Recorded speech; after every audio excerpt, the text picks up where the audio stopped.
রোজা যদি কেউ রাখে মানুষকে দেখাবার জন্য সকাল থেকে শুরু করে সন্ধ্যা পর্যন্ত না খাইয়া কোনো পাগলও থাকবে না। মানুষকে দেখাবার জন্য দাঁত টাত পরিষ্কার করে নিল আর দুপুরে ভাত খাই নিল, বউতেও টের পাইল না। পারবে কিনা? পারবে।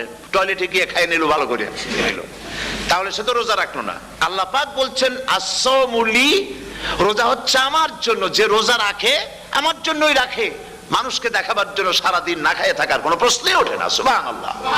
সুতরাং রোজা যে রাখলো সে আমার জন্যই রাখলো। ওয়া আনা আজজি বিহি, রোজার পুরস্কার আমি আমার হাত দিয়ে দেব। সুবহানাল্লাহ, আমার হাত দিয়ে দেব। আল্লাহ পাক ফেরেশতাদের কাছে এটা রাখেন নাই, সব নেকি তোমরা লেখো গিয়া, আর রোজার সওয়াব আমার হাত দিয়ে আমি দেব। সুবহানাল্লাহ। এরপরে আল্লাহ পাক বলছেন, অন্য রিওয়ায়াতে এসেছে রোজা আমার জন্য আর রোজাদারের পুরস্কার আর কিচ্ছু না, রোজাদারের পুরস্কার আমি আল্লাহ নিজেই পুরস্কার হয়ে যাব। সুবহানাল্লাহ।